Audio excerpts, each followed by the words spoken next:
நீங்களா யாருடா? நாங்க யாரா? How do I tell you? Hello மக்களே, இன்றைக்கி நம்ம இந்த வீடியோவில் என்ன பார்க்க போகிறோம்னா செமஸ்டர் 2ல் ஹிஸ்ட்ரியில் 5th லெசன். இதுதான் கடைசி லெசன் நம்ம ஹிஸ்ட்ரியில் படிக்க போகிறது இந்த செமஸ்டரில். Unit 5 ரிசைனன்ஸ் in Europe. இதில் உங்களுக்கு கண்டென்ட்டில் என்ன இருக்கும் அப்படின்னா, ரீபர்த் அண்ட் ரிவைவலோட ஐடியா எப்படி இருந்துச்சு, ஹியூமனிசம், அப்புறம் அதோட டெவலப்மெண்ட் தாட்ஸ் எப்படி இருந்துச்சு, அண்ட் ரெஃபார்மேஷன், அந்த ரிசைனர்ஸ் எப்படி ரீஃபார்ம் பண்ணாங்க, அப்புறம் அர்பன் ரிசைனர்ஸ் ஆர்கிடெக்சர் எப்படி இருந்துச்சு, அதோட ஐடியா, அப்புறம் ஃபார்ம், அதெல்லாம் எப்படி எடுத்துகிட்டு வந்திருந்தாங்க. அண்ட் இதுலேயும் சென்ட்ரலி பிளான் சர்ச் எல்லாம் பண்ணுவோம். அதோட ரெலவெண்ட் எக்ஸாம்பிளும் பார்ப்போம். அதுக்கடுத்து பேலஸ் வில்லாஸோட ஆர்கிடெக்சர் எப்படி இருந்துச்சு, அதோட ரிலவெண்ட் எக்ஸாம்பிள்ஸ், மேனரிஸ்டிக் ஆர்கிடெக்சர், அப்புறம் ஒர்க் ஆஃப் ஒரு சில ஆர்கிடெக்ட்ஸோடது, Michelangelo, sir Christopher Wren, Andrea Palladio, Inigo Johnson, இவங்களெல்லாம். அப்புறம் baroque and palace building in France. இதெல்லாம் தான் நம்ம இந்த வீடியோவில் பார்க்க போகிறோம். வீடியோக்குள்ளே போகலாம். Idea of rebirth and renaissance in Europe. ரீபர்த்னாலும் ரிசைனன்ஸ்னாலும் ஒன்று தான். அண்ட் அதோட ஃப்ரெஞ்ச் வேர்ட் தான் ரீபர்த், ரிசைனன்ஸோட ரீபர்த். இந்த பீரியடில் தான் யூரோப்பியன் ஹிஸ்ட்ரி ஒரு சர்டன் செஞ்சுரி வரைக்கும் இந்த ரிசைனன்ஸ் பீரியட் இருந்துச்சு. அதுதான் 14th to 17th century. And இது மிடில் ஏஜ் அண்ட் மாடர்ன் ஏஜுக்கு ஒரு கல்ச்சுரல் பிரிட்ஜ் ஆக்ட் ஆச்சு. ஃபஸ்ட்டு இந்த மூமெண்ட் இட்டாலியில் தான் ஸ்ப்ரெட் ஆக ஆரம்பிச்சிது. அண்ட் போக போக ஈரோப் அதில் ஃபுல்லாகவே ஸ்ப்ரெட் ஆகி அண்ட் ஒரு மாடர்ன் ஏஜ் டெவலப் ஆகிறதுக்கு ஒரு பிகினிங் ஸ்டேஜாக அது இருந்திருக்கு.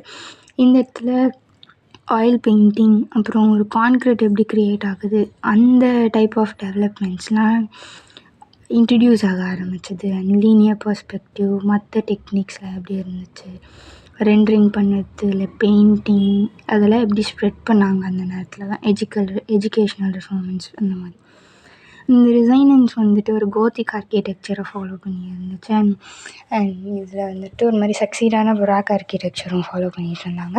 அண்ட் அவங்க எம்ஃபசைஸ் பண்ணி காட்டின விஷயம் என்னென்னா சிமெட்ரி, ப்ரொப்போர்ஷன், ஜியாமெட்ரி, அதெல்லாம் எம்ஃபசைஸ் பண்ணி காட்டினாங்க அவங்க டிசைனில். அதுக்கடுத்து humanism and development of thought. ஹியூமனிசம்ன்றது ஒரு ஸ்டடி ஆஃப் கிளாசிக் ஆன்டிக்காக இருந்துச்சு. அண்ட் இந்த ஹியூமனிசமில் த எபிலிட்டி ஆஃப் ஸ்பீக், ஒரு சிட்டிசனை அவங்களோட பர்ஸ்பெக்டிவில் அவங்க எழுதுறது, அதெல்லாம் இந்த கம்யூனிட்டிக்குள்ளே எங்கேஜ் பண்ணிக்க ஆரம்பிச்சிருக்காங்க. மாற்றி மாற்றி அவங்க ஒப்பீனியன்ஸ் வைக்கிறது, அந்த மாதிரியெல்லாம். இல்லை ஃப்ரான்சிஸ்கோ பெட்டாச்சோ அப்படின்ற ஒருத்தர் அவர் தான் ஃபாதர் ஆஃப் ஹியூமனிசம்னு சொல்கிறாங்க. அவர் ஒரு ஸ்காலர் அண்ட் ஒரு போயட். அவர் ஃப்ளோரன்ஸில் இருந்தார் 1300s. அண்ட் அவர் போயட் அண்ட் ஃபிலாசபி ஸ்டடி பண்ணார் ஏன்ஷியன்ட் ரோமன்லேருந்து. அதுக்கு சிரியோ அண்ட் வெர்ஜில் இதில் தான் படிச்சிருக்காருன்னு சொல்கிறாங்க. அண்ட் அவரோட ஐடியா அண்ட் போயட்ரிலாம் ஒரு இன்ஸ்பிரேஷனாக மாறிச்சு. இது மூலயமா நிறைய ரைட்டர்ஸ் அண்ட் போயட்ஸ்லாம் நிறைய எழுத ஆரம்பித்தாங்க இந்த ரிசைனன்ஸ் ஸ்ப்ரெட் பண்ணுறதுக்காக. அதுக்கடுத்து ரெஃபார்மேஷன். இந்த ஸ்டேஜில் ப்ரொட்டஸ்ட் பண்ணனால அந்த யூரோப்பில் நிறைய ரிலிஜியன்லாம் டிவைட் ஆக ஆரம்பித்தாங்க. ஒருத்தங்க இதை சப்போர்ட் பண்ணாங்க, ஒரு சில பேர் சப்போர்ட் பண்ணாமல் இருந்திருப்பாங்க. ஹிஸ்ட்ரியில் எல்லாமே இப்படி தான் ஸ்டார்ட் ஆகுது. அண்ட் இதனால அந்த கேத்தலிக்ஸ் அண்ட் ப்ரொட்டஸ்ட் பண்ணுறவங்களாம் ஆட்சிக்கு ஆரம்பிச்சிட்டாங்க. அண்ட் இந்த இதனால நான் கிறிஸ்டியன்ஸாக நிறைய பேர் இருந்தவங்களாம் அந்த இதை விட்டு அமுச்சிட்டாங்க. அப்படின்னு நிறைய அவங்களுக்குள்ளே சண்டை வந்துடுச்சு. அண்ட் இது எது காஸ் பண்ணுச்சுன்னா, இதெல்லாம் அங்கே இருக்க பாப்பிஸ்லாம் நம்ம படிச்சிருப்போம்ல, அந்த ஃபாதராக இருப்பாங்கள்ல சர்ச்சில், அவங்கள தான் பாப்ஸ்ன்னு சொல்கிறாங்க. கரெக்டாக ப்ரொனவுன்ஸ் பண்ணுறேன்னு நம்புகிறேன். அவங்க பொலிட்டீஷியன் அண்ட் சோல்ஜர்ஸாக ஆக ஆரம்பித்தாங்க. கெட்டிங் கரப்டட் அண்ட் ரூல்ஸ்லாம் ரொம்ப வீக்காக இருந்துச்சு. அதெல்லாம் அந்த ஃபைட்டுக்கு அகெயின்ஸ்டாக இல்லை, இப்படி தான் இதெல்லாம் தான் அதுக்கு காரணம் அப்படி சொல்கிறாங்க. இந்த ரிசைனஸ் பேட்ரன்ஸ். அதுக்கடுத்து இது என்ன மீன் பண்ணுதுன்னா, அந்த ரிசைனன்ஸ் பீரியடில் ஒருத்தங்க வெல்த்தியாக ஒரு மாதிரி பணக்காரவங்க, இல்லைன்னா அதாவது அவங்க என்ன பண்ணியிருக்காங்கன்னா, ஒரு ஆர்டிஸ்ட் அவங்களோட ஒர்க்கை வந்துட்டு ஒரு ஸ்பான்சரோடு பண்ணுவாங்க. இப்போ எப்படி ஒரு கிளைண்ட் நம்மக்கிட்ட ஒரு ஒர்க் கொடுத்தா நம்ம வந்துட்டு அவங்கக்கிட்ட ஒரு அட்வான்ஸ் வாங்கியோ இல்லை அவங்களுக்கு பிடிச்ச மாதிரி பண்ணுறோம்ல, அந்த மாதிரி ஒரு ஆர்டிஸ்ட் அவங்களோட ஒர்க்குக்கு வந்துட்டு இன்னொருத்தவங்க ஸ்பான்சர் பண்ணுறது தான் இந்த பேட்ரான். இது வந்துட்டு 3 விதத்தில் இருந்திருக்கு. ஒன்று, அந்த ஆர்டிஸ்ட் வந்துட்டு அவங்க வீட்டுக்கு எடுத்துகிட்டு போய் ஒர்க் பண்ணி திருப்பி எடுத்துகிட்டு வருவாங்க.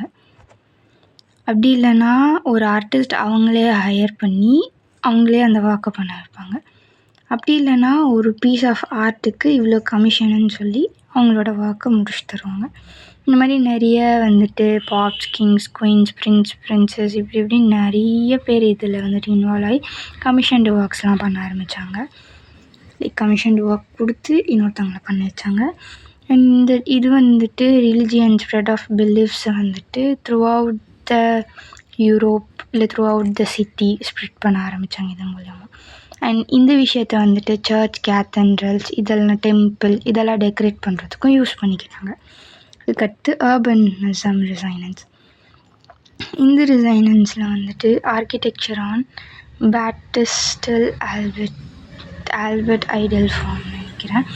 அண்ட் இதில் வந்துட்டு இவர் வந்துட்டு ஒரு Italian humanist, author, artist, architect, poet etcetera. அவர் வந்துட்டு 14th Feb 1404 பிறந்து 25 April 1472 இறந்து போயிட்டார் பாவம். அண்ட் இவரோட நேஷ்னாலிட்டி வந்துட்டு இட்டாலியன் தான். எவ்வளோ வயசு? 68 வயசில் இறந்துட்டு போயிருக்காரு. அண்ட் இந்த மூமெண்ட் வந்துட்டு இட்டாலியன் ரிசைனன்ஸ் மூமெண்ட். இவரோட ஃபேமஸ் ஒர்க்ஸ்லாம் வந்துட்டு இந்த Palazzo Rucellai, basilica of Sant Andrea, Sant Maria Novella, Tempio Malatestiano அப்படின்ட்டுலாம் இன்னும் நிறையா இருக்குது. அண்ட் இந்த லியோ பாஸ்டினா ஆல்பர்ட் இவங்க டிசைன் பண்ண ஃபஸ்ட்டு சீரீஸில் வந்துட்டு மெஜாரிட்டியாக இருக்கிற ஒர்க்ஸ் எல்லாமே வந்துட்டு ரிசைனன்ஸ் இவங்க பர்ஃபார்ம் பண்ணி அவங்க ஃபேமிலி அதை எக்ஸ்ப்ளோர் பண்ணுற மாதிரி தான் இருந்திருக்கு. அண்ட் ஆல்பர்ட் 1 இதை பற்றி ஒரு மாதிரி பார்ஷியல் கேர் எடுத்துக்கிட்டாங்க அவரோட காலத்துக்கு பிறகு. எப்போ இறந்து போனார்? இவர் 72 தானே.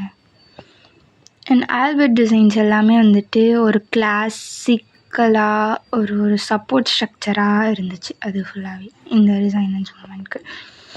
அண்ட் இது வந்துட்டு over 500 வருஷமாகவே இந்த விஷயம்லாம் இருந்திருக்கு. அதுக்கடுத்து வந்துட்டு அண்ட் அதில் இருந்த ground floor, first floor, second floor பற்றி நம்ம பார்ப்போம். கிரவுண்ட் ஃப்ளோர் வந்துட்டு அப்பர் ஃப்ளோரை விட கொஞ்சம் ஹையாக இருந்திருக்கு.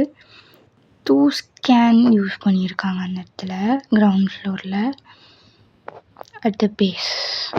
அண்ட் அங்கே பெஞ்ச் வேஸ் கொடுத்துருந்தாங்க. லேண்ட் ஏன்ஷியன் ரூம் பில்டிங்ஸ் எல்லாத்துலேயுமே அது கொடுத்துருப்பாங்கன்னு நினைக்கிறேன். இந்த மாதிரி ஒரு ஃப்ளோரையும் அவங்க எக்ஸ்பிளைன் பண்ணியிருப்பாங்க. அந்த பிளாக் ஹைலைட்டட் விஷயம் பார்த்துக்கிட்டா போதும். இப்போ இந்த ஃபஸ்ட் ஃப்ளோரில் வந்துட்டு அவங்க யூஸ் பண்ணியிருக்க லார்ஜ் டபுள் விண்டோஸ் பற்றி பேசியிருக்காங்க. ஃப்ரேம்ஸ், காலம்ஸ் இந்த பிக்சரில் கொடுத்துருக்குறதுலாம். அதுக்கடுத்து என்ன, ப்ரூனெஸ்னல்ஸ் அண்ட் ரேஷ்னல்லி ஆர்டர்ட் ஸ்பேஸ். இவரும் ஒரு ஆர்கிடெக்ட் தான். ஆமாம், நம்ம படிக்கிற ஆர்கிடெக்ட் பாதி பேர் நமக்கு மண்டையில் நிற்காது, ஆனால் நம்ம ஞாபகம் வச்சுக்கணும். இவர் ஒரு ஆர்கிடெக்ட் அண்ட் இன்ஜினியர். இவர் வந்துட்டு ரிசைனர்ஸ் ஆர்கிடெக்சரை வந்துட்டு ஒரு பயத்தோடு ப்ரொமோட் பண்ணாரோன்னு சொல்கிறாங்கன்னு நினைக்கிறேன், தெரில. இவரோட பிரின்சிபல் அண்ட் லீனியர் பெர்ஸ்பெக்டிவ், ஒரு கன்ஸ்ட்ரக்ஷன்ஸ் எல்லாமே அதை பேஸ் பண்ணி இருந்துச்சு. க்ரீக் நார்ம்ஸ் யூஸ் பண்ணியிருந்தாங்க. இவரோட கான்செப்ட் என்னென்னா, single vanishing point towards always drawn on the same plane appears to converge. ஒரே லைனில் ஒரு இல்யூஷன் தர மாதிரி ஒரு பிளான் போட்டிருக்காருன்னு நினைக்கிறேன். Using optical and geometrical principles. And இவரோட மேஜர் ஒர்க் வந்துட்டு dome of the cathedral of saint Mary de எர்சூரில் இருந்திருக்கு. கேத்தன்ட்ரல் ஆஃப் செயின்ட் அதோட பிளான் இங்கே கொடுத்துருக்காங்க. அண்ட் இதோட டைமென்ஷன்ஸ் வந்துட்டு 153 metre length and 38 metre width. அதோட ஹைட் வந்துட்டு 23 மீட்டர் இருந்திருக்கு. இதோட கான்செப்டும் அதே தான், அந்த ரிசைனன்ஸை ப்ரொமோட் பண்ணுற மாதிரி தான் இருந்திருக்கு. பிரிக் பேட்டர்ன் யூஸ் பண்ணியிருக்காங்க. இங்கே கொடுத்துருக்காங்க, இமேஜ்லாம் உங்களுக்கு தெரியும்.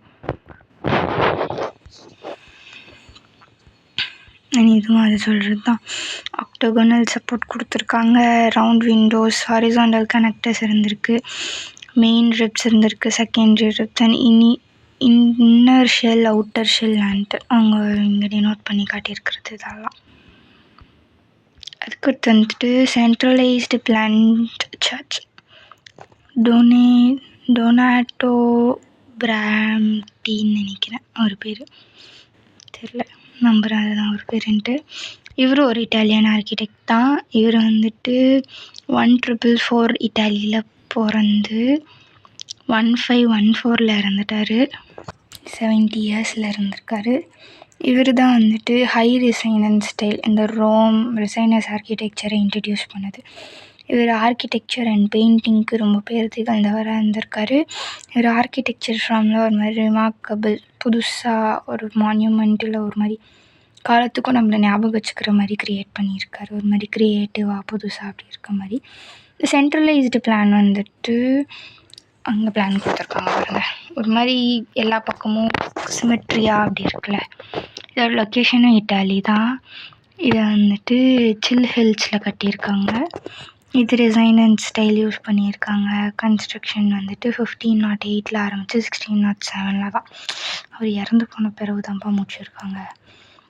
இந்த சென்ட்ரலைஸ் சிமெட்ரிக்கல் பிளான் வந்துட்டு 16th century நம்ம முன்னே படித்த மாதிரி அந்த க்ரீக் கிராஸ் பிளான்லாம் பார்த்துருக்கோம்ல, அதுதான்.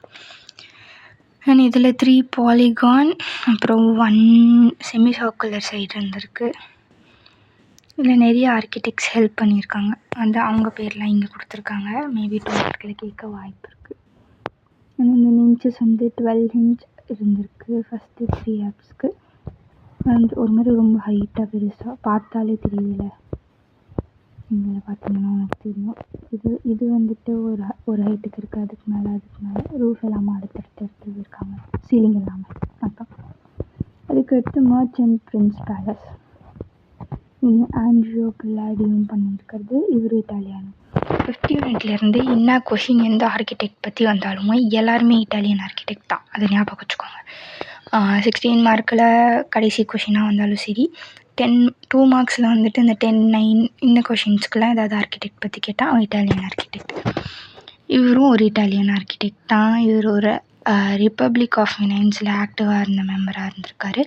இவர் ரோம் அண்ட் க்ரீக் ஆர்கிடெக்சரை வந்துட்டு ப்ரொமோட் பண்ணி ஸ்ப்ரெட் பண்ணியிருக்காரு நிறைய இடத்துல.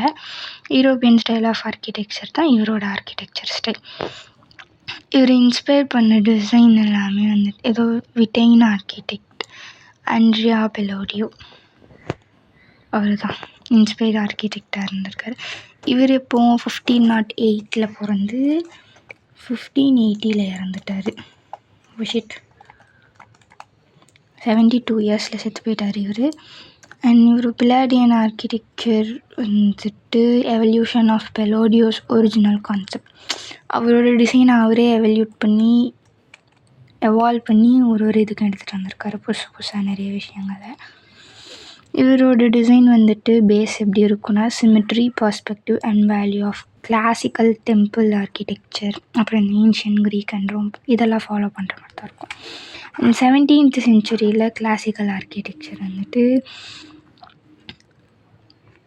பெல்லாடியனிசம், அதாவது அவர் தான் கெத்து, அதுதான் சூப்பர் அப்படின்ற மாதிரி பெல்லாடியனிசம்னாலே கிளாசிக்கல் ஆர்கிடெக்சர், இந்த க்ரீக் ரோம் ஸ்டைல் அதெல்லாம் ப்ரமோட் பண்ணியிருக்காங்க. அண்ட் இது வந்துட்டு 18th century வரைக்கும். இந்த வீடியோ உங்களுக்கு பிடிச்சிருந்தா லைக் பண்ணுங்கள். இந்த வீடியோ யாருக்காவது யூஸ்ஃபுல்லாக இருக்கும்னு நினச்சிங்கன்னா ஷேர் பண்ணுங்கள். மறக்காமல் சப்ஸ்கிரைப் பண்ணுங்கள். தேங்க்யூ.